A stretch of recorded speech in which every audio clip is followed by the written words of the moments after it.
It's a joint press meeting with Prime Minister Kristrun Frostadottir and Ursula von der Leyen, President of the European Commission. Madam President, welcome to Iceland. Thank you. Prime Minister, the floor is yours. Thank you. Thank you very much. And dear President, dear Ursula, we're so happy to have you here in Iceland.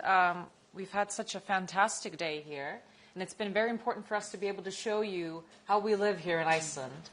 Iceland and the EU has had a long-standing and deep relationship over the course of decades now. We all know the EEA agreement, which opened up big doors of trade and opportunity for us. We're also in cooperation when it comes to border control in terms of Schengen. And now we see ourselves in a different situation as well in the geopolitical area, which has to do with this area that is our backyard, the Arctic, and security and defense. So we thought it would be very fitting that we take this opportunity and have a press conference here in Keflavik Air Base, where you've been able to see how we have been using our facilities as a host nation for NATO. A lot of interesting things that we've seen here, and you can see how a small country like Iceland can truly be a good impact when it comes to the broader region in terms of NATO. But there's also an interest when it comes to defense in relation to Europe. And we know that Europe has been stepping up. Iceland is willing to step up. And so that's what we've been discussing here. I also want to say, before I go over a set of deliverables that we've been agreeing on in the meeting here before, that I think it's very important for us to show you and the whole of Europe how we view security and defense. We went on a helicopter ride. You saw the natural environment that we live in. And I've always said that Icelanders have a much more and bigger security mindset that they think they have. We don't have a military here, but Icelanders are used to living under natural uncertainty. We have very strong civil protection here, very strong search and rescue, and this mindset is going to transfer very well into other areas of defense. So we are well prepared here for whatever might happen. We obviously are facing these risks right now. You saw the volcanic eruption with your very own eyes, and it was very interesting for us to go into Kristrun. So there are challenges ahead, but there's also a lot of opportunity for cooperation going forward. We've discussed briefly and can happily share here, if I just go over this before I give you the word, dear Ursula, that we have decided to launch negotiations on a security and defense partnership. And this is something that we're hoping to finish by the end of the year, maybe over the course of a couple of months. This is very important for us to show that we can have cooperation in critical infrastructure, civil protection, any sort of dual-use defense investment, and this also includes hybrid and cyber threats. This is very important for Iceland and shows that we have a deep trust between these two areas. I want to add to that we can announce that we've concluded the negotiations on our participation in the Secure Connectivity Program. For those that don't know what that means, obviously Iceland is very dependent on cables, any type of connectivity that comes here and helps us basically live our daily lives here in Iceland, but also from a security perspective. And with this, we will get access to satellite backup, which is going to be very important for our defense here and way of life. I also want to mention here trade. We are opening up a comprehensive trade review that we haven't seen basically since we joined the EEA. So there's a lot of opportunities there that I'm looking forward to seeing what comes out of. The Arctic, I know, is of interest to the EU, and there we are active participants and are looking forward to seeing what comes out of your Arctic strategy. So there's a lot of interesting focus points for us in cooperation. And I just want to say towards the end here, dear Ursula, these are times that truly call for calm and decisive leadership. I think you've shown the world, not just Europeans, what an incredible leader you are. And we are very honored that you're here with us today and looking forward to an ongoing relationship. Thank you. Thank you, Prime Minister. Kristrun Thank you very much for the very warm welcome here in Iceland. And indeed, it has been quite a day, flying over the highlands, the glaciers. So for me, the first time in my life that I saw that is impressive. It's a breathtaking beauty the landscape has, very impressive. And what was also impressive today was the preparedness mindset that you've just described that you have. You have, as a country, of course, a unique geostrategic position. And with that, you have developed a distinct approach, I would say, to security, resilience, and foresight. You have learned to live with the risks. You have learned to manage the risk and to master the risk. This is something I could see. It was very impressive for me to, with my visit to Kristrun, to see how you manage the risk, how you live with it, and how you adapt to it, but also master it. And meeting the Icelandic Association for Search and Rescue was also an eye-opener to see the capabilities they have. Impressive to see that. So congratulations on that. Iceland's preparedness is not just a policy, I would say it is a way of life. And Europe has much to learn from you in that respect. And it is with that backdrop that I would like to look at the first point, the defense and security topics. You play a critical role, a strategic role in NATO's Arctic and North Atlantic posture. You are a strong and reliable ally. I saw this firsthand indeed in the Keflavik air base.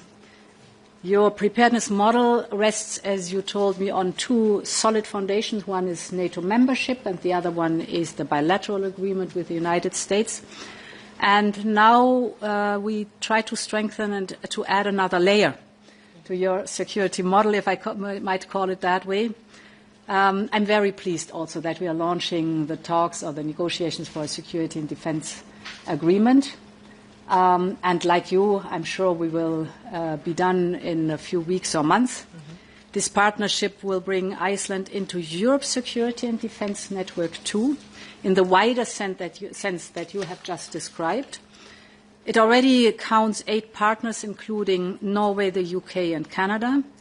And with this security and defense partnership agreement, you would start to have access to our SAFE program. This is our 150 billion joint procurement program that could also then be of interest to you. Through the new partnership, we will be able to cooperate more closely also on hybrid threats that we see, on civil protection, for example. As I said there, we can learn a lot from you too, and on the whole topic of cybersecurity, just to name a few topics. My second point is indeed on the Arctic. I saw today the ice is melting and new realities are emerging with that process, right in, as you called it, Iceland's backyard. Russia and China are increasingly both their economic activities and their strategic presence in this region. And we know that Europe must adopt to these new realities. And this is why we will review our Arctic strategy to ensure that it is fit for the challenges of our time. And here is for us very important to have a very close exchange of views with you, because as I said, from your unique geostrategic position, we can learn a lot from you, and you have a different view on the Arctic, of course, and a different experience of the Arctic. We also, of course, want to work together with you when it comes to strengthen the protection of our critical infrastructure, including subsea cables and power grids. This was also a discussion point today, and it was impressive to see how you prepare for potential attacks on this critical infrastructure. And we want to team up, as I said, on cyber resilience and the secure communications. And in this sense, I'm very glad that we've settled Iceland's participation in the EU's government satellite communication program, in short, GovSatcom, and IRIS², our space-based connectivity system that is certainly, as a backup for you, of enormous importance. My third point is on climate. It is the defining challenge of our times. And it is highly visible here in Iceland, where the glaciers are losing billions of tons of ice each year, and I could see the impact that it has on nature here. Your ambition to reach carbon neutrality by 2040 is a strong and a very necessary signal. Impressive. Europe is also on the right path to climate neutrality by 2050. Earlier this month, we have proposed our climate target for 2040. And in our talks, we could both see that our ambitions are very much aligned. So this is why we have agreed to step up our cooperation on climate beyond 2030, in particular to work closely together to achieve the Paris Agreement targets and the ambitions of future COPs. My final point is on fisheries. Here also we've reached an important milestone last week or a few days ago. Yes. We have a new memorandum of understanding on fisheries and ocean affairs between Iceland and the European Union. We signed this week. It will strengthen our cooperation on fisheries governance and the biodiversity of our ocean and our shared resources. So it's been a packed day. It's not ended yet. No. Thank you very much for hosting me with you, and thank you very much for the impressions you gave me on Iceland. Thank you, Madam President, Prime Minister. And now we'll take a few questions from the media, starting with the Icelandic Broadcasting Service. Thank you. Madam President, welcome to Iceland. My name is Björn Malmquist. I'm from Icelandic National Broadcasting Service, based in Brussels, actually. I wanted to ask you about specifically about security and defense, since you already announced this new talks about the bilateral security agreements.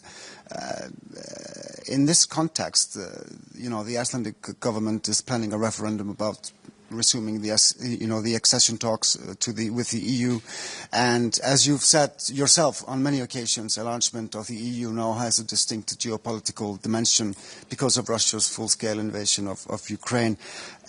Given what you just announced with the talks about the new bilateral security agreement, how do you see Iceland fitting into this puzzle that is the sort of the geopolitical enlargement of Europe, of the EU, and what benefits would Iceland bring in this context to the European Union?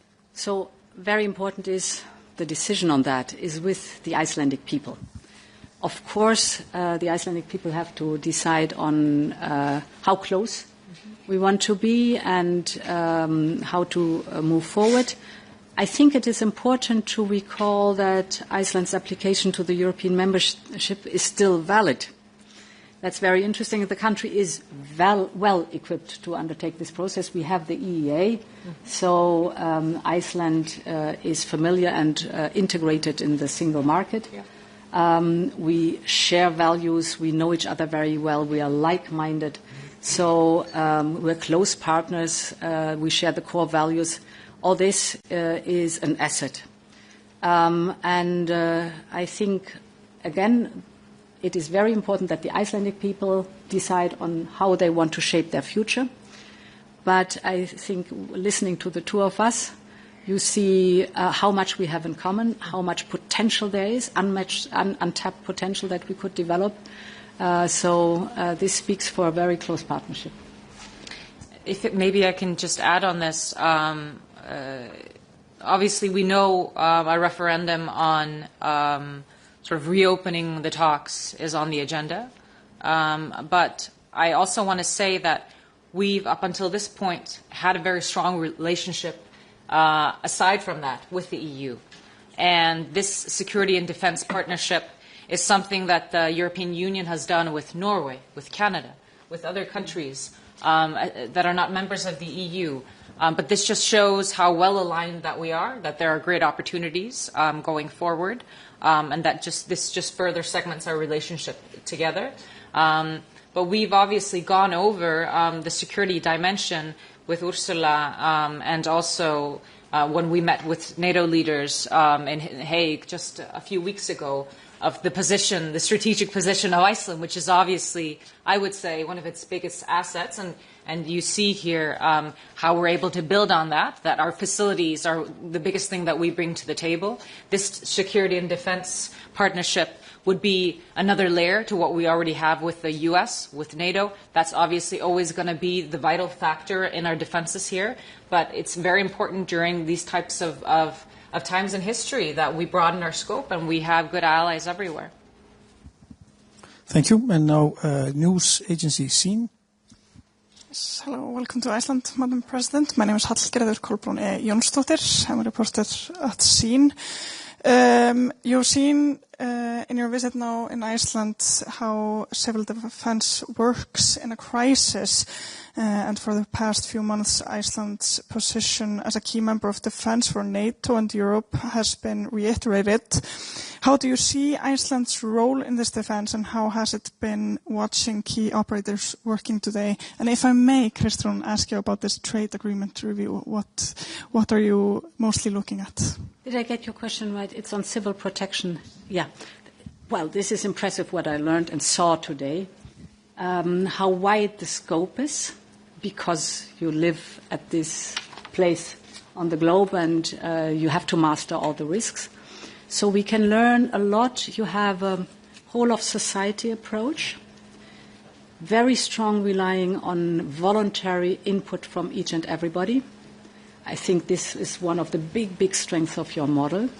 You have a 360-degree look at risks and how to manage them. So it's not a narrow approach to, let's say, traditional security, but it's a wide approach that is embedded in the whole society or carried by the whole of society, and which is very strongly also calling on each and every individual's responsibility for the whole of society. So that is impressive to see.